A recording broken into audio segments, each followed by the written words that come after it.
स्वागत है आप सभी का मेरे YouTube चैनल में। इस वीडियो में हम बात करेंगे कि हम चार्ट को किस तरह से रीड कर सकते हैं। सेकंड, हम बात करेंगे इस वीडियो में कि जो रिटेल ट्रेडर्स हैं वो किस तरह से अपनी एंट्री प्लान करते हैं, और हम इस बात के ऊपर भी डिस्कस करेंगे कि क्या हमें उनके साथ एंट्री प्लान करनी चाहिए या हमें कुछ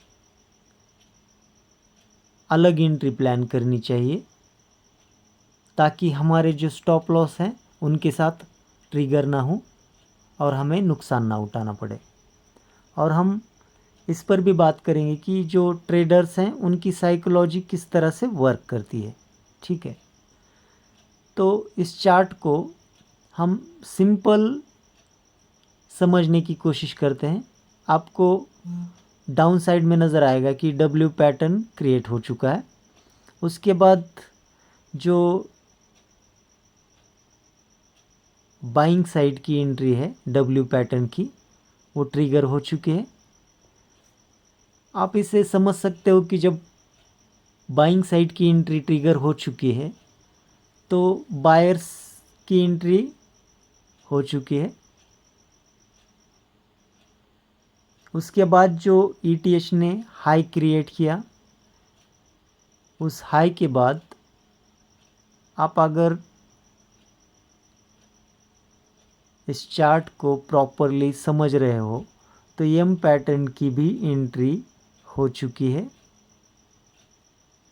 जब एम पैटर्न में सेलिंग साइड की एंट्री ट्रिगर हो चुकी है, इसका मतलब है कि बायर्स भी अवेलेबल हैं और सेलर्स भी अवेलेबल हैं। ठीक है, तो हर ट्रेडर को ये पता होता है कि बाइंग साइड में जब डब्ल्यू पैटर्न क्रिएट होता है तो उसका स्टॉप लॉस हमें कहाँ पर प्लेस करना होता है, और जब एम पैटर्न क्रिएट होता है तो हमें स्टॉप लॉस कहाँ पर प्लेस करना होता है। तो यहाँ पर जब बायर्स और सेलर्स दोनों भी अवेलेबल हैं तो आप चार्ट में इस चीज़ को समझ सकते हो कि जो सेलर्स हैं उनके जो स्टॉप लॉस जहाँ पर प्लेस किए जाते हैं उस लेवल तक ईटीएच जा चुका है। इट मीन्स जो सेलर्स एंटर हो चुके थे वो एग्ज़िट कर चुके हैं। सेलिंग करने का उनके पास कोई भी लॉजिक नहीं है जिसे देखकर कि रिटेल ट्रेडर्स सेल कर सकें। बायर्स के लिए जो लॉजिक था डब्ल्यू पैटर्न, उसका अभी स्टॉप लॉस अभी पेंडिंग है। ठीक है, लेकिन जो सेलर्स सेलर्स जो हैं उनका स्टॉप लॉस ट्रिगर हो चुका है। तो अभी यहाँ पर अवेलेबल हैं सिर्फ रिटेल बायर्स जिनके स्टॉप लॉस हो सकते हैं डब्ल्यू पैटर्न्स के नीचे। ठीक है, तो फिर जब सेलर्स निकल चुके हैं और बायर्स अवेलेबल हैं तो उस समय हमें सेलिंग साइड की पोजीशन क्रिएट कर देनी चाहिए। जहाँ पर मैंने सेलिंग साइड की पोजीशन क्रिएट की है, आप देख रहे हो कि जब एम पैटर्न का जो स्टॉप लॉस है वो ट्रिगर हुआ, उसके बाद जब डाउन साइड आना स्टार्ट किया तब मैंने सेल साइड की एंट्री प्लान की है। तो मैं ये क्यों कहता हूँ कि हमारा जो स्टॉप लॉस है वो जेन्युइन होना चाहिए और टारगेट भी हमारा जेन्युइन होना चाहिए। ठीक है, तो इसीलिए कहता हूँ कि अगर सेलर्स को निकाल चुका है, ठीक है, जब सेलर्स यहाँ पर निकल चुके हैं तो फिर उससे ऊपर अगर निकलेगा तो हम गलत हो जाएंगे, क्योंकि अगर सेलर्स निकल चुके हैं और फिर भी उससे ऊपर निकल रहा है तो फिर सेलर्स अवेलेबल हैं। तो इसलिए जो मैंने एंट्री प्लान की है 1863 के नियर बाय एंट्री है, और जो स्टॉप लॉस रहेगा जो हाई आपको एंट्री के बाद नज़र आ रहा है, फर्स्ट हाई, वो हाई है 1866। इसका मतलब है हमारा जो स्टॉप लॉस रहने वाला है इस ट्रेड में वो रहेगा सिर्फ 3 पॉइंट का। और हम इस ट्रेड में जो टारगेट प्लान करने वाले हैं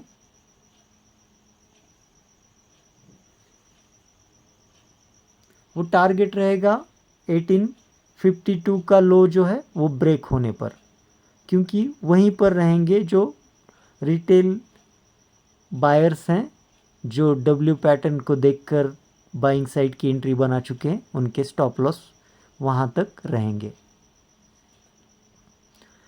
सेकंड हम बात करेंगे साइकोलॉजी जो ट्रेडर्स है। तो आपको ये तो क्लियर हो चुका है इस ट्रेड में कि हमें एंट्री तब बनानी चाहिए जब बायर्स या तो फिर सेलर्स एग्ज़िट हो जाएं। अगर बायर्स एग्ज़िट हो रहे हैं तो हम सेलर्स को टारगेट बना सकते हैं। अगर सेलर्स एग्ज़िट हो चुके हैं तो हमें आइडेंटिफाई करना होगा कि बायर्स कहाँ तक अवेलेबल हैं और बायर्स कब निकलेंगे। ठीक है। जब हमें इस चीज़ को आइडेंटिफाई करना आ जाएगा तब हम सही एंट्री प्लान कर सकते हैं। ठीक है। और जो जेन्युइन टारगेट जो मैंने बताया वहाँ तक हम वेट कर सकते हैं। प्रॉपर हम स्टॉप लॉस को फॉलो कर सकते हैं, प्रॉपर हम टारगेट को प्लान कर सकते हैं। ठीक है। तो इसमें हम जो बात करने वाले थे ट्रेडिंग की साइकोलॉजी के बारे में, तो जो मैंने कल शॉर्ट रील अपलोड की है, आपने अगर नहीं देखा तो उसको देख लो। उसमें जो ETH ने लो क्रिएट किया हुआ था तो मैंने वहाँ पर बताया है कि जब ये लो ब्रेक हो जाएगा तो उसके बाद जो बायर्स हैं वो निकलेंगे नहीं।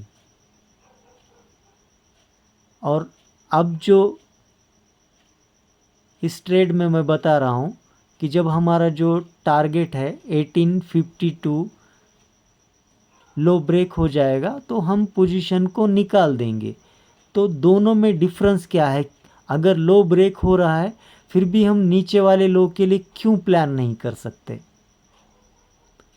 और जब कल जो मैंने रील्स बनाई थी, ठीक है, शॉर्ट सेक्शन में आप जाकर देख सकते हो, तो उसमें मैं आपको ये कह रहा हूँ कि इस लो के बाद बायर्स निकलेंगे नहीं, हमें और 7 या 8 पॉइंट टारगेट प्लान करना है।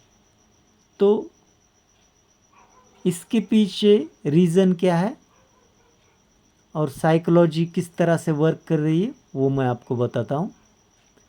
पहले हम इस ट्रेड के बारे में बात करते हैं। तो इसमें जो बायर्स हैं वो एंटर हो चुके हैं डब्ल्यू पैटर्न के बाद, और हर ट्रेडर को ये पता है कि बायर्स अगर डब्ल्यू पैटर्न क्रिएट हो चुका है तो उसका स्टॉप लॉस हमें कहाँ पर प्लेस करना चाहिए। ठीक है। तो जब वो स्टॉप लॉस हिट हो जाएगा, ट्रिगर हो जाएगा, तो बायर्स के पास वेट करने के लिए कोई भी वजह नहीं रहेगी। ठीक है। और कल जो लो क्रिएट हुआ था उस लो को ब्रेक होने के बाद बायर्स इस तरह से एज्यूम करते हैं कि इस लो ब्रेक होने के बाद शायद फिर से अपसाइड का मूवमेंट आ जाएगा, इसलिए थोड़ा सा वेट करते हैं।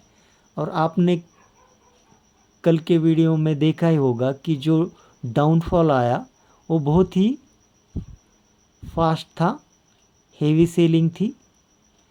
तो वो हेवी सेलिंग का मतलब आप समझ रहे हो कि जो बायर्स को पोजीशन नहीं निकालनी है, जिन्हें वेट करना है कि और ऊपर निकलेगा, इस होप में जो बायर्स वेट करते हैं उन्हें मार्केट ज़बरदस्ती निकाल देगा, ठीक है। जो वेट कर रहे हैं कि यहाँ से ऊपर निकलेगा तो उन्हें ज़बरदस्ती निकाला जाएगा। ये थी कल वाले ट्रेड की साइकोलॉजी।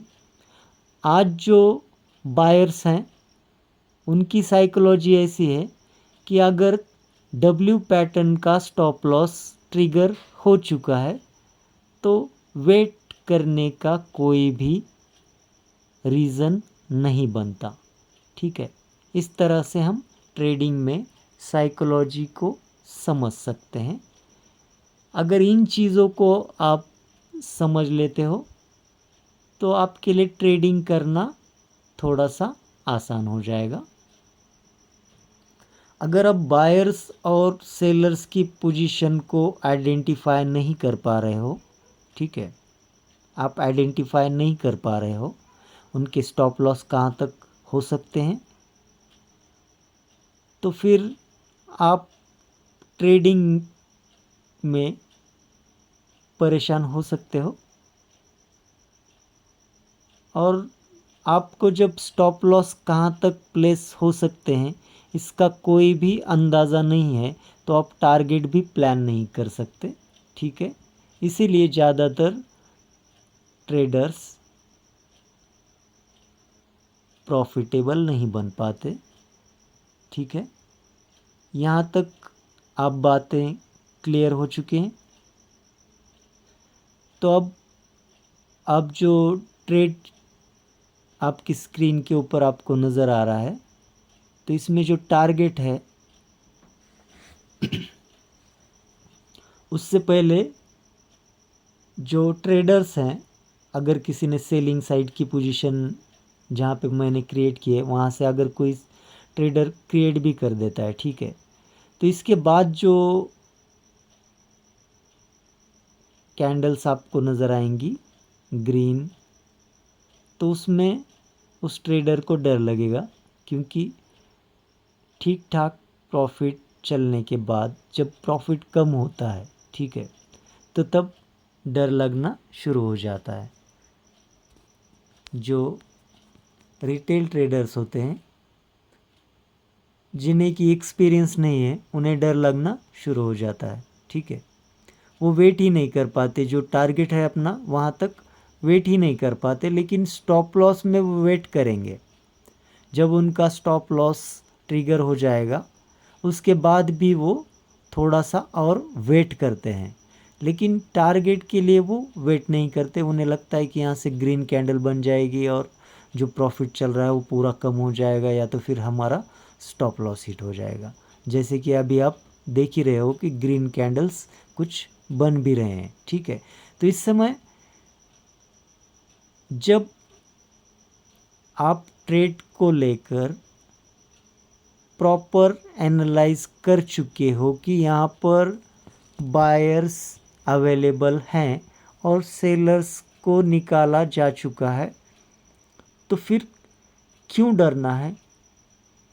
क्यों हमें इस चीज़ से डर लग रहा है कि ETH ऊपर निकलेगा तो मार्केट यहाँ से ऊपर जाएगा, ग्रीन कैंडल बन रहे हैं तो ऊपर जाएगा? ऐसा क्यों लग रहा है? जबकि सेलर्स निकल चुके हैं तो हमें डरने की बिल्कुल भी ज़रूरत नहीं है। इसीलिए जो मेरा जो ट्रेडिंग चैनल है तो उसमें मैं हर बार यही चीज़ को दोहराता हूँ, ट्रेड विथ कॉन्फिडेंस। तो अब इस चीज़ को लेकर श्योर हो चुके होंगे कि मैं क्यों रिपीट करता हूँ इस चीज़ को कि ट्रेड विथ कॉन्फिडेंस।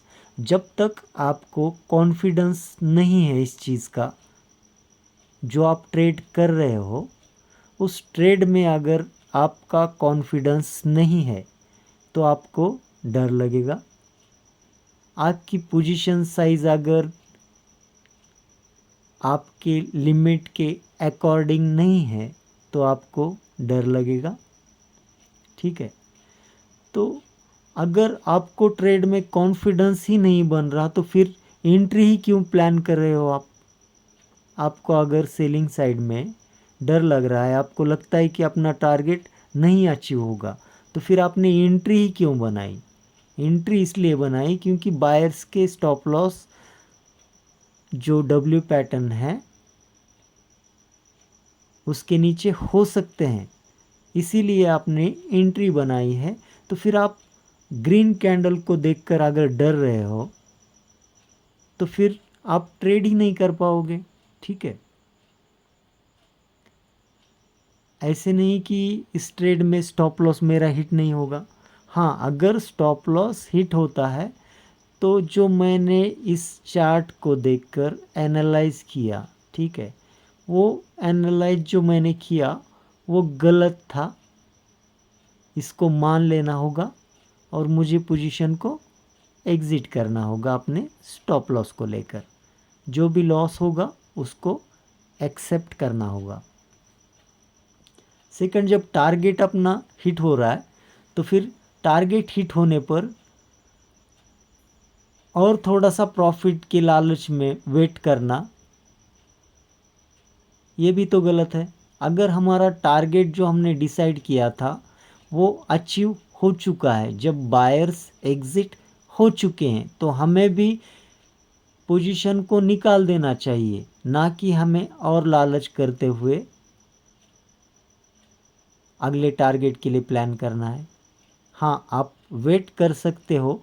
अगर आपने चार्ट को जिस तरह से रीड किया, जिस तरह से आइडेंटिफाई किया ट्रेड को, और उसके बाद आपको लगता है कि यहाँ तक बायर्स अवेलेबल हो सकते हैं, तो वहाँ तक आप वेट कर सकते हो।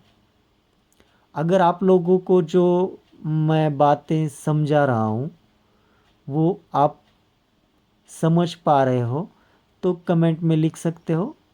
वीडियो को लाइक कर लोगे तो इसी तरह से जो ट्रेडिंग करने में जो इम्पोर्टेंट चीज़ें हैं वो आपको मैं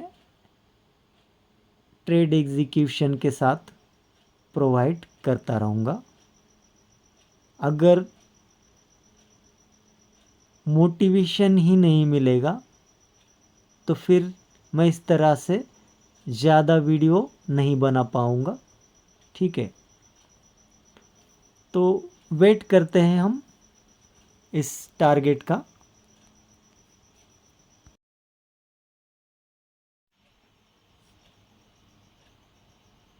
अपना जो टारगेट था, जो लो है, वो ब्रेक हो चुका है। तो वेट करते हैं कि अगर और डाउनफॉल आता है तो हम उसको कैप्चर कर पाएँ, नहीं तो अगर लो से ऊपर निकलने की कोशिश करेगा तो इसको निकाल देंगे, ठीक है। पोजीशन निकल चुकी है अपनी। तो आप लोगों को जो मैंने इस वीडियो में इंफॉर्मेशन प्रोवाइड की, आपको अगर वो अच्छी लगी है तो इसको शेयर करो और कमेंट में आप लिख सकते हो कि आप किस टॉपिक पर अगला वीडियो चाहते हो, ठीक है। तो मिलते हैं अगले वीडियो में।